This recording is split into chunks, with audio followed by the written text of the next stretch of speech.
Hi friends, ഇന്ന് നമ്മൾ ചെയ്യാൻ പോകുന്ന വീഡിയോ മെറ്റിയോറിൻ്റെ 100ൻ്റെയും ഒരു യൂസ്ഡ് വണ്ടിയുടെ റിവ്യൂ ആണ്. ഏത് വണ്ടിയാണ് കൂടുതലായിട്ട് ആപ്റ്റ് ആവുക എന്നുള്ളതാണ് പറഞ്ഞു തരുന്നത്. ഈ രണ്ട് വണ്ടി ഏറ്റവും കൂടുതൽ എനിക്ക് തോന്നുന്നു സെയിലാവുന്ന വണ്ടി മെറ്റിയോറാണ്, 100 ആണെന്ന് തോന്നുന്നു. കാരണം 100 കമ്പാരിറ്റീവ്ലി വെച്ച് പ്രൈസ് കുറവുണ്ട് എന്നുള്ളതാണ് തോന്നുന്നു ഈ ഒരു ഇത്. പിന്നെ എനിക്കിതിൻ്റെ ഫ്രണ്ട് ഏകദേശം കാണുമ്പോൾ അത്യാവശ്യം നല്ല ഒരു സ്ട്രീറ്റ് 750 ഹാർലി ഡേവിഡ്സൻ്റെ സ്ട്രീറ്റ് 750 ഉണ്ടല്ലോ, ആ ഒരു ലുക്ക് ശരിക്ക് പെട്ടെന്ന് വരുമ്പോൾ ഒരു ഫ്രണ്ടിന് ഉണ്ട് എന്നുള്ളതാണ് 100നെ സംബന്ധിച്ചിടത്തോളം എനിക്ക് പറയാനുള്ളത്. പിന്നെ 100 എന്ന് പറഞ്ഞാൽ എനിക്ക് തോന്നുന്നു ഒരു അത്യാവശ്യം ഒരു യങ്സ്റ്റേഴ്സിനെ മാത്രം ഫോക്കസ് ചെയ്തുകൊണ്ട് ഇറക്കിയൊരു വണ്ടിയാണ്. അപ്പോൾ ഈ വണ്ടി ഓടിയിട്ടുള്ള കിലോമീറ്റർ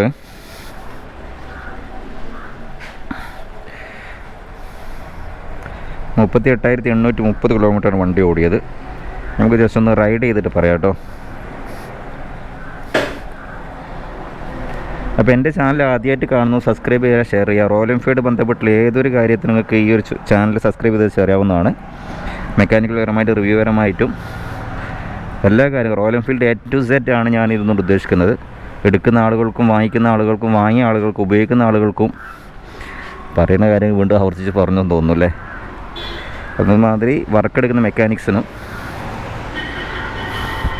എല്ലാം കൂടി യൂസ്ഫുള്ളായിട്ട് വീഡിയോ ആയിരിക്കും ഞാൻ ഓരോ എപ്പിസോഡായിട്ട് ചെയ്യുന്നത്.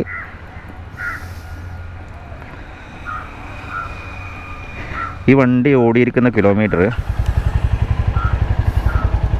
38,830 ഈ വണ്ടി നമ്മുടെ അടുത്തേക്ക് വന്നിരിക്കുന്നത് എൻജിൻ വർക്കിനാണ് കേട്ടോ. അതായത് എൻജിൻ ഫെയിലായിപ്പോയി, സീസായിപ്പോയി വണ്ടി. എന്ത് സംഭവിച്ചതെന്ന് എനിക്കറിയില്ല. കാരണം ഓയിൽ കറക്റ്റ് മാറ്റാറുണ്ടായിരുന്നു എന്നാണ് അവർ പറഞ്ഞത്. എന്നാലും സാധ്യത കുറവാണ്. ഓയിൽ മാറ്റാത്തത് പോരായ്മ, ഓയിൽ കറക്റ്റ് പമ്പിങ് ഇല്ലാത്ത വിഷയമായിരുന്നു ഇതിന് കൂടുതലായി ഞാൻ കണ്ടത് അയച്ച സമയത്ത്. ഇപ്പോൾ ഏതായാലും വണ്ടി ഒരു പക്ക ഒരു ഫ്രഷ് വണ്ടി ഓടിക്കുന്ന ഒരു സ്മൂത്ത് ഈ വണ്ടി കിട്ടുന്നുണ്ട്. കാരണം വണ്ടി രണ്ടാമത് എൻജിനൊക്കെ സെറ്റ് ചെയ്ത് എല്ലാ കാര്യങ്ങളും ഓക്കെയാണ്. അപ്പോൾ 100 എന്നുള്ള ഞാനിപ്പോൾ എനിക്ക് ഈ വണ്ടിയിൽ ഇരിക്കുമ്പോൾ എനിക്ക് ഫീൽ ചെയ്യുന്ന കാര്യം പറയാം. മറ്റുള്ള കാര്യം നമുക്ക് പിന്നെ ഓരോരുത്തർ നിങ്ങൾക്ക് വേണ്ട കാര്യങ്ങൾ സെലക്ട് ചെയ്യാൻ, വേണ്ടത് എടുക്കാനുള്ള എടുക്കാതിരിക്കാം. എനിക്ക് ഈ വണ്ടിയിൽ ഇരിക്കുമ്പോൾ തോന്നുന്നത് ഭയങ്കര സ്ട്രൈറ്റായിട്ട് പിടിക്കണം എന്നുള്ളത് കൊണ്ട് ലോങ് റൈഡിന് ഈ വണ്ടി ഒരിക്കലും പറ്റില്ല എന്നാണ് എനിക്ക് എൻ്റേതായ ഒരു കംഫർട്ട് വെച്ച് എനിക്ക് പറയാനുള്ളത്. മാത്രമല്ല സീറ്റിലിരിക്കുന്ന സമയത്ത് വല്ലാതെ ബാക്കിന് ചെറിയൊരു പിടുത്തം വരുന്നുണ്ടോ, അതായത് കുറച്ചൊരു കുനിഞ്ഞിരിക്കുന്നത് കൊണ്ട് തന്നെ കുറച്ച് ഓടുന്ന സമയത്ത് ഇതിന് ബാക്കിനൊരു പിടുത്തം വരാനും ബാക്ക് പെയിൻ ഉള്ളവർക്ക് കൂടുതലായിട്ട് എഫക്റ്റ് ആവാൻ സാധ്യത കൂടുതലാണ് എന്ന് തന്നെ പറയാം. കാരണം കഴിയുന്നത് ഒരു 40+ ഉള്ള ആളുകളൊന്നും ശരിക്കും 100 എന്ന വണ്ടി ലോങ് റൈഡിന് ഒരിക്കലും ഉപയോഗിക്കരുത്. കാരണം ഹെൽത്ത് പരമായിട്ട് പല ഇഷ്യൂസും വരാനുള്ള സാധ്യത ഉള്ളൊരു ടൈമാണ് 40+ എന്ന് പറഞ്ഞാൽ. അതുകൊണ്ട് ഞാൻ പറയുന്നത് എനിക്ക് എൻ്റേതായിട്ടുള്ള കാര്യങ്ങളാണ് കേട്ടോ. എനിക്ക് പിന്നെ എൻ്റെ കംഫർട്ട് സോൺ വെച്ചിട്ടാണ് സംസാരിക്കുന്നത്. അപ്പോൾ നിങ്ങൾക്കും ഇതെന്തായാലും ഫീൽ ചെയ്യുന്നുള്ള കാര്യം യാതൊരു സംശയവുമില്ല. കാരണം ആ വണ്ടി മാറി മാറി ഉപയോഗിക്കുന്ന ഒരാളാണ്. പിന്നെ ഏതൊരു വണ്ടി എടുക്കുക, 100 എന്ന വണ്ടി വെച്ചും പ്രൈസ് വൈസ് വളരെ കുറച്ച് ഒരു കുറവുള്ള വണ്ടിയാണ്. അതുകൊണ്ടായിരിക്കും ഏറ്റവും കൂടുതൽ ആളുകൾ ഈ വണ്ടി സെലക്ട് ചെയ്യാനുള്ള കാരണം എന്ന് എനിക്ക് തോന്നുന്നു. അതല്ലാതെ ഇതിൻ്റെ കംഫർട്ട് വെച്ച് നോക്കിയിട്ടൊന്നുമല്ല. പിന്നെ രണ്ടാമത് യങ്സ്റ്റേഴ്സിന് പറ്റിയ ഒരു വണ്ടി എന്ന് തന്നെ പറയാം. അത്യാവശ്യം ഒരു സ്പോർട്ടി റൈഡിങ് പൊസിഷൻ ഉള്ളതുകൊണ്ട് തന്നെ യങ്സ്റ്റേഴ്സിന് പറ്റിയുള്ളൊരു വണ്ടിയാണ്. അത്യാവശ്യം ചെറിയ ഒരു പിന്നെ ലോങ്ങൊക്കെ ഉപയോഗിക്കാവുന്നതാണ്. അത് നമ്മളെ യങ്സ്റ്റേഴ്സൊക്കെ എന്ന് പറഞ്ഞാൽ അവർക്ക് ഏത് പൊസിഷനിലായി കഴിഞ്ഞാൽ പിന്നെ GT വരെ എടുത്ത് ലോങ് പോകുന്ന ആളുകളുണ്ടല്ലോ, കഫേ റേസർ എടുത്ത് ലോങ് റൈഡ് പോകുന്ന ആളുകളുണ്ട്. അതൊക്കെ ഒരു പ്രത്യേക നമുക്ക് ആ ഒരു സമയത്തുണ്ടാകുന്ന ഒരു ഫീലിങ്സ്, യാത്രയോടുള്ള അതിയായുള്ള ആഗ്രഹം, വണ്ടി ഓടിക്കാനുള്ള അതിയായുള്ള ആഗ്രഹം കൊണ്ടാണ് നമ്മൾ ആ സമയത്ത് നമ്മുടെ ബോഡിയായിട്ട് ബന്ധപ്പെട്ട് യാതൊരു പിന്നെ ബുദ്ധിമുട്ടും അറിയാതെ, ഇനി അറിഞ്ഞാലും അറിഞ്ഞില്ലെന്ന് അടിച്ചുകൊണ്ട് യാത്ര ചെയ്യുന്ന എല്ലാ വാഹനവും യാത്ര ചെയ്യാറുണ്ട്. പക്ഷേ കംഫർട്ട് വൈസ് നമുക്ക് കൂടുതലായിട്ട് നോക്കേണ്ടത് ലോങ് റൈഡിൻ്റെ ഒരു ബുള്ളറ്റ് എന്ന വാഹനം എടുക്കുമ്പം റോയൽ എൻഫീൽഡ് വാഹനം സെലക്ട് ചെയ്യാൻ നമ്മൾ ഏറ്റവും കൂടുതൽ നമ്മൾ കൺസിഡർ ചെയ്യേണ്ട ലോങ് റൈഡ് തന്നെയാണ്. അല്ലാതെ ബുള്ളറ്റ് എന്നൊരു വാഹനം എടുത്തിട്ട് പുറത്തിലിട്ട് അത്യാവശ്യ ഘട്ടങ്ങൾ മാത്രം ചെറിയ ഓട്ടോ ഓടുന്നവർക്ക് ഏതൊരു വാഹനം എടുത്താലും ഓക്കെ ആയിരിക്കും കേട്ടോ. അതല്ല ഞാൻ പറയുന്നത്, അങ്ങനത്തെ ആളുകളെ ഉദ്ദേശിച്ചല്ല ഞാൻ പറയുന്നത്.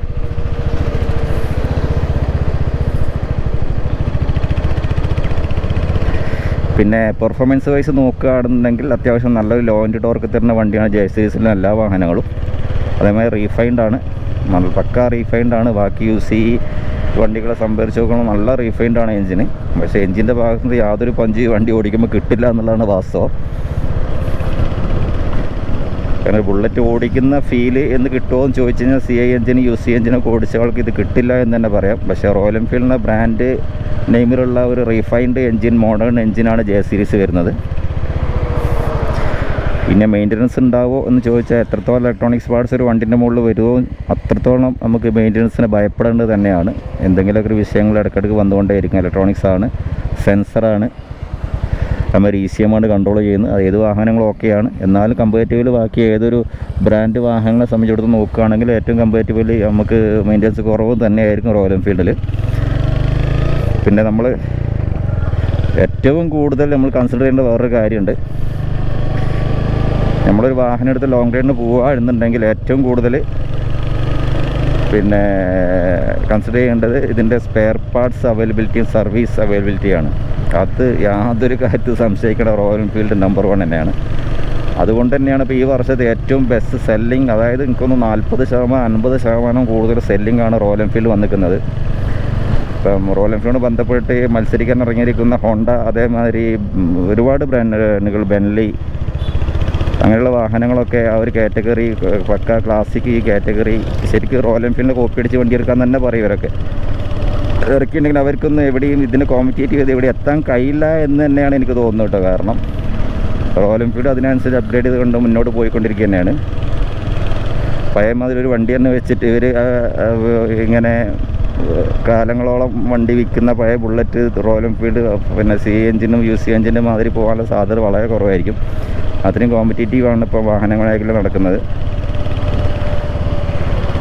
ഇപ്പോൾ J സീരീസ് വാഹനം ഞാൻ എടുക്കുമ്പോൾ ശ്രദ്ധിക്കാനുള്ള കാര്യം എന്ന് പറഞ്ഞാൽ ഏതൊരു വണ്ടി എടുക്കുകയാണെങ്കിൽ നിങ്ങളെ കംഫർട്ട് നോക്കുക. അപ്പോൾ ഒരു വാഹനം എടുത്തിട്ട് നമുക്ക് പെട്ടെന്ന് സമയത്ത് വണ്ടി വീട്ടിൽ ഓടിക്കുമ്പോൾ കുറച്ച് ആ ഒരു ഷോറൂമിൽ നിന്ന് വണ്ടി എടുക്കുന്ന സമയത്ത് പെട്ടെന്ന് ഇമ്പ്രസീവായിട്ട് വണ്ടി കുറച്ച് നമ്മൾ ഓടിക്കുന്നുള്ളൂ. ഒരു 1, 2, 3 മാക്സിമം ഒരു 4, 5 കിലോമീറ്റർ നമ്മൾ ടെസ്റ്റ് ടൈം ഓടിക്കുള്ളൂ. 5 കിലോമീറ്ററൊന്നും ഓടിക്കില്ല, 1, 2 കിലോമീറ്റർ ഓടിക്കാൻ പറ്റുള്ളൂ. അപ്പോൾ ഓടിയായിട്ട് ആ ഒരു സമയത്ത് ഇമ്പ്രഷൻ തോന്നാം. പക്ഷേ നമുക്ക് ഈ വണ്ടി കൊണ്ട് 5 കിലോമീറ്ററല്ല ഓടേണ്ടി വരിക. ചിലപ്പോൾ 50, 100, 200, 500, 1000 കിലോമീറ്ററൊക്കെ വണ്ടി എടുത്ത് ഓടുന്ന ആളുകളുണ്ട്. അപ്പോൾ അങ്ങനെയുള്ളതും കൂടെ മുന്നോട്ട് കാണുകയാണ് ഏറ്റവും കൂടുതൽ ബുള്ളറ്റ് എടുക്കുമ്പോൾ ശ്രദ്ധിക്കേണ്ട കാര്യം.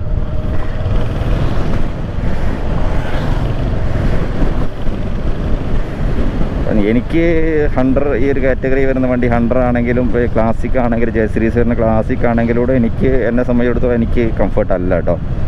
കാരണം അതിൻ്റെ സീറ്റിംഗ് ആണെങ്കിലും കൂടെ ഇപ്പോൾ UC ക്ലാസിക്കിനേക്കാളൊക്കെ എന്തുകൊണ്ടും ബെറ്ററാണ് J സീരീസ് വരുന്ന ക്ലാസിക്. അതിൻ്റെ സീറ്റിങ്ങൊക്കെ, ബാക്ക് പില്ലൻ സീറ്റിങ്ങൊക്കെ കുറച്ചുകൂടി കംഫർട്ടാണ്. പക്ഷേ എൻജിൻ വൈസ് അല്ല ഞാൻ പറഞ്ഞത്, കംഫർട്ട് വൈസാണ് പറഞ്ഞത് കേട്ടോ. അപ്പോൾ എൻജിൻ വൈസ് എന്ന് പറഞ്ഞാൽ പക്ക റീഫൈൻഡ് എൻജിൻ ആയതുകൊണ്ട് തന്നെ ഈ ഒരു എൻജിൻ ഭാഗത്തു നിന്ന് പഞ്ചുണ്ടാവില്ല. ഒരു ബുള്ളറ്റ് ഓടിക്കുന്ന ആ ഒരു ശരിക്കുള്ള ആ ഒരു ഫീൽ നമുക്ക് കിട്ടുമോ എന്ന് ചോദിച്ചു കഴിഞ്ഞാൽ കിട്ടില്ല എന്ന് തന്നെ പറയാം. അത് നമുക്ക് UC എൻജിൻ തന്നെ സെലക്ട് ചെയ്യേണ്ടി വരും. ആ ഒരു പഴയ ആ ഒരു ബുള്ളറ്റിൻ്റെ പഞ്ച്, എൻജിൻ്റെ ഭാഗത്തുനിന്നൊരു പഞ്ച് കിട്ടും, ആ ഒരു എക്സോസ്റ്റ് നോട്ടിൻ്റെ ഭാഗത്തുനിന്ന് പഞ്ച് കിട്ടും, ആ ഒരു റൈഡിങ് കംഫർട്ടിൻ്റെ കാര്യത്തിൽ പഞ്ച് കിട്ടും. ഇതെല്ലാം കൂടി കിട്ടണമെങ്കിൽ UC എൻജിൻ, CI എൻജിൻ തന്നെ പറ്റുള്ളൂ. പക്ഷേ ഇപ്പോഴത്തെ ഈ ഒരു സമയത്ത് J സീരീസിൽ ഈ ഒരു പ്ലാറ്റ്ഫോമിൽ വരുന്ന വണ്ടികൾ നമുക്ക് BS6, BS7 ഒക്കെ വരുന്ന സമയത്ത് ഇത് അല്ലാതെ റോയൽ എൻഫീൽഡ് എന്ന ബ്രാൻഡിന് വേറെ വഴിയില്ല എൻജിൻ അപ്ഗ്രേഡിങ് അല്ലാതെ. അതുകൊണ്ടാണ് പരമ്പരാഗത എൻജിനൊക്കെ ഇപ്പം പിന്നെ നമ്മുടെ മാർക്കറ്റിൽ ഇല്ലാതായിക്കൊണ്ടിരിക്കുന്നത്.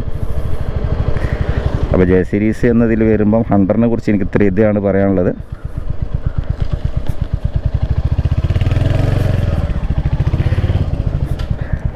ഇനി നമുക്ക് മെറ്റ്യൂർ നോക്കാം.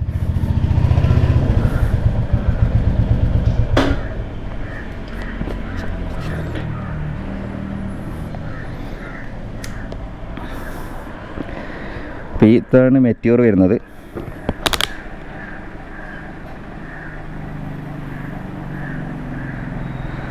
അപ്പോൾ മെറ്റ്യൂറിൽ നോക്കുകയാണെന്നുണ്ടെങ്കിൽ നമുക്ക് നോക്കാം ഈ ഒരു കാര്യം. ഇവിടെ ശരിക്കും ഇത് ഫോർവേഡ് കൺട്രോളാണ് കൊടുത്തത് കേട്ടോ. കാരണം ഇവിടെ വരുന്ന ഈ ഭാഗത്ത് വരുന്ന ബ്രേക്ക് പെഡൽ ശരിക്കും ഫോർവേഡാക്കി കൊടുത്തു എന്നുള്ളതാണ് മെറ്റ്യൂർ ചെയ്തേക്കുന്നത്. അതായത് ക്രൂസിങ് റൈഡിങ് പൊസിഷനാണ് ഈ ഒരു മെറ്റ്യൂറിന് കൊടുത്തേക്കുന്നത്. പിന്നെ ഏറ്റവും വലിയൊരു കംഫർട്ട് ഇത് നമുക്ക് ഏതൊരു വണ്ടിക്ക് ചെയ്യാവുന്നതാണെങ്കിലും കൂടെ ഈ ഒരു ബാക്കിലെ പില്ലർ റൈഡേഴ്സിന് കംഫർട്ടായി ഇരിക്കാൻ പറ്റിയ സീറ്റ് റെസ്റ്റാണ് മെറ്റിയോറിനുള്ളത്.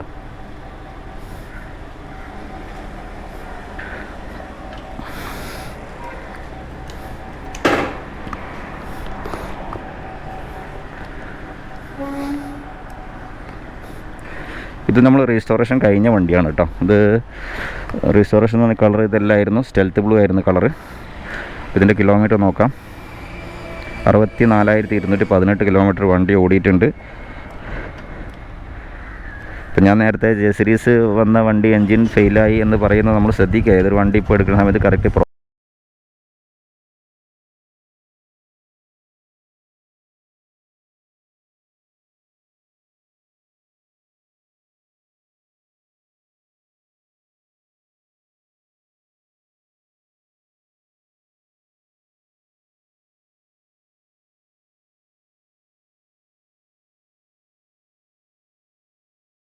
മാറ്റേണ്ട സ്വഭാവമാണ് നമുക്ക് മലയാളീസിന് പ്രത്യേകിച്ചും. അതായത് 10 മാറ്റാൻ പറഞ്ഞാൽ 500 കൂടി ഓടുമെന്നാണ് നമ്മളെ ചിന്താഗതി ഉണ്ടാകുക. പക്ഷേ അത് ഒരിക്കലും നോക്കരുത്. കഴിയുന്നത് നിങ്ങൾക്ക് ഒരു ഫ്രഷ് എഞ്ചിനൊക്കെ സർവീസ് കഴിയുന്നവരെ കുഴപ്പമില്ല, ഒരു 10,000 മാറ്റിയാലും കുറച്ച് എഞ്ചിൻ പഴകുന്നതിനനുസരിച്ച് കിലോമീറ്റർ ഓടുന്നതിനനുസരിച്ച് നമ്മൾ എന്തായാലും ഒരു 6,000 7,000 കിലോമീറ്ററിലൊക്കെ മാറ്റി കൊടുക്കുക കേട്ടോ. അതിനോണ്ട് നിങ്ങൾക്ക് വലിയ ലാഭമേ ഉണ്ടാവുള്ളൂ. എഞ്ചിൻ നല്ല സ്മൂത്ത് റണ്ണിങ് ആയിരിക്കും. എൻജിൻ ഫെയിലിങ്ങിൻ്റെ സാധ്യത വളരെ കുറവായിരിക്കും. കാരണം ഇതിപ്പോൾ 68,000 ഓടിയിട്ട് ഈ ഒരു വണ്ടിക്ക് യാതൊരു പ്രശ്നങ്ങളും ഇല്ല, വക്ക സ്മൂത്താണ്. നേരെ മറിച്ച് 38,000 ഓടിയപ്പോൾ 100 എഞ്ചിൻ വർക്കായി, എൻജിൻ ഫെയിലായി. അപ്പോൾ ഏത് വാഹനം എടുക്കാൻ നമ്മൾ എങ്ങനെ മെയിൻ ചെയ്യുന്നതിനനുസരിച്ചാണ് എഞ്ചിൻ്റെ ലൈഫ് കേട്ടോ. ഇപ്പോൾ യൂസ് ചെയ്യുകയാണെങ്കിൽ തന്നെ 10,000 20,000 എഞ്ചിൻ 18,000 എഞ്ചിൻ വർക്കായ വണ്ടികൾ ഒരുപാട് വർക്ക് എടുത്തിട്ടുണ്ട് തുടക്കത്തിലൊക്കെ. നമുക്ക് അതിൽ നിന്ന് പോയിട്ട് നമുക്ക് ജെ സീരീസ് ഇതിൽ വരുന്ന മെറ്റിയോറിനെ കുറിച്ച് പറയാം. മെറ്റിയോർ എന്ന് പറഞ്ഞാൽ തണ്ടർബേർഡ് എന്ന വാഹനത്തിൻ്റെ പുതിയൊരു വണ്ടിയാണ്. പഴയകാലത്ത് തണ്ടർബേർഡ് എന്ന ഇതിലാണ് റോയൽ എൻഫീൽഡ് ആദ്യമായിട്ട് മാർക്കറ്റ് പിടിച്ചടക്കിയിട്ടുള്ളത്. 2007, 2002 പിന്നെ 2007 ഇത് വരുന്നപ്പോഴാണ്. ആദ്യം തന്നെ 2020-21 വന്നിട്ടുള്ളത് ജെ സീരീസിലെ മെറ്റിയോർ തന്നെയാണ്. അപ്പം ഈ മെറ്റിയോറിലാണ് ഇപ്പോൾ റോയൽ എൻഫീൽഡ് അപ്ഗ്രേഡ് ചെയ്ത് വരുന്നത്. ഫസ്റ്റ് വരുന്ന എല്ലാ ഫീച്ചേഴ്സ് എന്തെങ്കിലും ആദ്യമായിട്ട് ഇംപ്ലിമെൻ്റ് ചെയ്യുന്ന വാഹനം മെറ്റിയോർ തന്നെയാണെന്ന് തോന്നുന്നു എനിക്ക് കേട്ടോ. ഇതുവരെ അങ്ങനെയാണ്.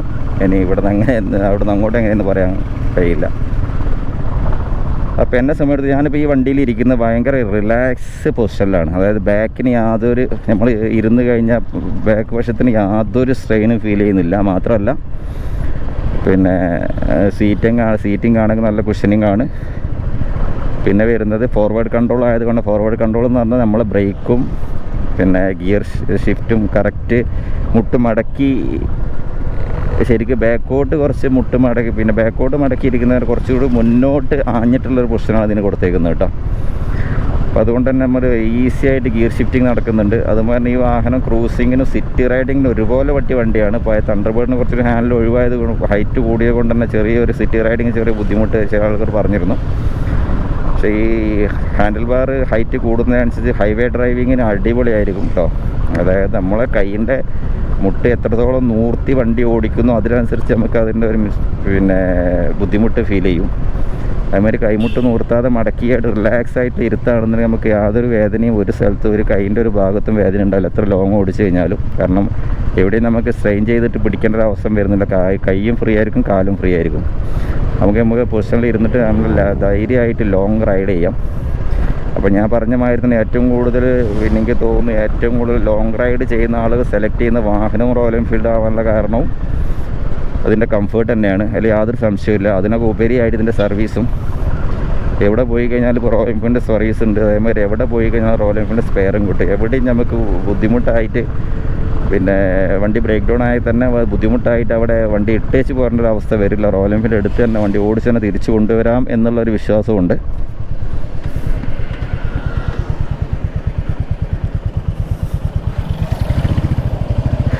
അപ്പോൾ നിങ്ങൾ ജെ സീരീസ് യൂസ്ഡ് വണ്ടി എടുക്കുകയാണെങ്കിലും പുതിയ വണ്ടി എടുക്കുകയാണെന്നുണ്ടെങ്കിലും ഒരുപാട് ആൾക്കാർ ചോദിക്കുന്ന ചോദ്യത്തിന് ആൻസറാണ് ഇപ്പോൾ മെറ്റിയോർ 100 കമ്പയർ ചെയ്ത് പറയുന്നത്. ബാക്കിയുള്ള അടുത്ത വീഡിയോയിൽ ചെയ്തുതരാം, ക്ലാസിക് സ്റ്റാൻഡേർഡൊക്കെ. അപ്പം മെറ്റിയോർ എന്നൊരു വാഹനം വെച്ച് നോക്കുകയാണെങ്കിൽ എനിക്ക് ഏറ്റവും കൂടുതൽ ഇഷ്ടപ്പെട്ട വണ്ടി ജെ സീരീസിലാണെങ്കിലും ആ ഒരു പഴയകാലത്ത് യൂസ് ചെയ്യുന്ന തണ്ടർബേർഡ് ആയിരുന്നു. ആ AVL വന്ന സമയത്ത് തണ്ടർബേർഡ് തന്നെ ആയിരുന്നു. അപ്പം ആ ഒരു കംഫേർട്ട്, ആ ഒരു റൈഡിങ് കംഫേർട്ട് ഈ വാഹനം തരുന്നുണ്ട് എന്നുള്ളതാണ്. അതിലിപ്പോൾ നിങ്ങൾ കുറച്ച് റൈഡൊക്കെ ആഗ്രഹിക്കുന്ന ലോങ് റൈഡൊക്കെ ആഗ്രഹിക്കുന്ന ആൾ ഈ മെറ്റിയോർ എന്ന വണ്ടി ജസ്റ്റ് ടെസ്റ്റ് ഡ്രൈവ് ഓടിച്ച് നോക്കുക. നിങ്ങൾക്ക് വണ്ടി ഇഷ്ടപ്പെടും. കുറച്ച് പൈസ കൂടുതൽ കൊടുത്തു കഴിഞ്ഞാലും ഇത് സത്യം പറഞ്ഞാൽ ഒരു അസറ്റായിട്ട്, നമ്മുടെ അസറ്റ് എന്ന് പറയാൻ പറ്റില്ല, നമ്മുടെ ഒരു വാഹനം, ഒരു കാറ് കഴിഞ്ഞാൽ ഏറ്റവും കൂടുതൽ ലോങ് റൈഡിന് പറ്റിയൊരു വാഹനമായിട്ട് നമുക്ക് ഈ വാഹനത്തെ വീട്ടിൽ വെക്കാൻ പറ്റും കേട്ടോ. അത്യാവശ്യം ഇപ്പോൾ പുതിയ വണ്ടിയിൽ സ്ലിപ്പർ ക്ലച്ചൊക്കെയാണ് കൊടുത്തേക്കുന്നത്. അതുകൊണ്ട് ഹൈ സ്പീഡിലൊക്കെ നമ്മൾ ഗിയർ മാറുന്ന സമയത്ത് ഗിയർ ലോക്ക്, അതായത് ക്ലച്ച് ലോക്കാവുന്ന ഒരു ഇതിൽ നിന്നും പെട്ടെന്ന് ആ ഒരു രക്ഷപ്പെടാൻ പറ്റുമെന്നുള്ള സ്ലിപ്പർ ക്ലച്ചിൻ്റെ ഒരു മേന്മ, അതിനെക്കുറിച്ച് വീഡിയോ വിശദമായിട്ട് ചെയ്യുന്നുണ്ട്. അപ്പോൾ ഞാൻ യൂസ്ഡ് വണ്ടി ആണെങ്കിലും കൂടെ എടുത്തു കഴിഞ്ഞാൽ നമുക്ക് സ്ലിപ്പർ ക്ലച്ചൊക്കെ അപ്ഗ്രേഡ് ചെയ്യാവുന്നതാണ്. ക്ലച്ച് അസംബ്ലി അങ്ങ് മാറ്റിയാൽ മതി. പിന്നെ വേറെ കാര്യങ്ങൾ, ഫുഡ് ബാഗ് ആണെങ്കിലും ഫ്രണ്ട് ഫുഡ് ബാഗ് ആണെങ്കിലും ടൂറിങ് ഫുഡ് ബാഗ് വേറെ എക്സ്ട്രാ ആക്സറീസ് ആയിട്ട് കിട്ടാണ് കുറച്ചൊരു വീതിയുള്ള കാലൊക്കെ ശരിക്കും വെച്ചിട്ട് കുറച്ചും കൂടെ ഒക്കെ കാലിന് അടിയിൽ വേദനിക്കാത്ത രീതിയിൽ കുറച്ച് ഫ്ലാറ്റ് ആയിട്ടുള്ള ഒരു ഫുഡ് ബാഗ്, അതായത് foot rest, front foot rest കിട്ടാനുണ്ട്. അത് വാങ്ങിച്ചിടുക. ഒരു ടൂറിങ് രീതിയിൽ നിങ്ങൾ വാഹനങ്ങൾ ഇറക്കുക. എന്നാൽ നിങ്ങൾക്ക് എല്ലാ രീതിയിലും വണ്ടി ഉപയോഗിക്കാൻ പറ്റും. ഞാൻ പറഞ്ഞില്ല, ടോർക്കിൻ്റെ അവസരത്തിൽ എൻജിൻ ഏത് നോക്കേണ്ട. ജെ സീരീസിൽ വന്ന എൻജിൻ എല്ലാം സെയിമാണ്, സെയിം പെർഫോമൻസ് ആണ്. അതിൻ്റെ പൊസിഷനിങ്ങിന് മാത്രമാണ്, നമ്മളെ റൈഡിങ് പൊസിഷനിങ് ആണ് അതിന് നമ്മൾ കംഫേർട്ട്. ആ കംഫേർട്ടിനാണ് നമുക്ക് പൈസ കൊടുക്കേണ്ടത് കേട്ടോ. നമുക്ക് ഈസി ആയിട്ട് റൈഡ് ചെയ്യാൻ പറ്റണം. മറ്റുള്ളൊരു വണ്ടി 100 എടുത്തു കഴിഞ്ഞാൽ നമ്മൾ തന്നെ 100 എടുക്കണം നിർബന്ധമല്ല. മറ്റും ക്ലാസ്സിൽ എടുത്ത് നമ്മൾ ക്ലാസ്സിൽ എടുക്കണം, മറ്റും സ്റ്റാൻഡേർഡ് എടുത്ത് സ്റ്റാൻഡേർഡ് എടുക്കണം. അതൊന്നുമല്ല. സ്റ്റാൻഡേർഡിൻ്റെ മെച്ചം എന്ന് പറഞ്ഞാൽ റെട്രോ സ്റ്റൈൽ പൂർണ്ണമായിട്ട് പഴയ ഒരു വാഹനത്തിൽ റോയൽ എൻഫീൽഡ് ഓർമ്മപ്പെടുത്തുന്ന ഡിസൈനിങ് ആണ് സ്റ്റാൻഡേർഡ് വന്നേക്കുന്നത്. പക്ഷേ ഇത് തണ്ടർബേർഡിൻ്റെ ക്രൂസ് സെഗ്മെൻറ്റിൽ വന്ന വണ്ടിയാണ്. തണ്ടർബേർഡ് തന്നെയാണ് റോയൽ എൻഫീൽഡിനെ ശരിക്കും ഈ ഇത്രയും ഒരു ഉയരത്തിലേക്ക് എത്തിക്കാൻ ഒരു തുരുപ്പിച്ചിട്ടായ വണ്ടി കേട്ടോ. തുടക്കത്തിൽ അതിന് സക്സസ്, പിന്നെ പരാജയത്തിൽ നിന്നും തിരിച്ചു കൊണ്ടുവന്നൊരു വാഹനമാണ് തണ്ടർബേർഡ്. ആദ്യമായിട്ട് ഇന്ത്യയിലെ ക്രൂസർ വണ്ടി അവതരിപ്പിച്ച, നല്ലൊരു ക്രൂസർ വണ്ടി അവതരിപ്പിച്ചും റോയൽ എൻഫീൽഡ് തന്നെയാണെന്ന് തോന്നുന്നു എനിക്ക്. ഇപ്പോഴും ലോങ് റൈഡ് ഉപയോഗിക്കുന്ന ആളുകൾ, കിലോമീറ്റർ ഓടുന്ന ആൾ തണ്ടർബേർഡ് തന്നെ ഉപയോഗിക്കുള്ളൂ. ക്ലാസിക്കൊന്നും അത്ര പറ്റിയ വണ്ടി അല്ല എന്ന് തന്നെ പറയാം. ഈ ഒരു റോയൽ എൻഫീൽഡ് കമ്പയർ ഏത് റോയൽ എൻഫീൽഡ് വാഹനത്തെ കമ്പയർ ചെയ്യുമ്പോൾ ഏറ്റവും നല്ല വണ്ടി നിങ്ങൾക്ക് മെറ്റിയോർ തന്നെയാണ്.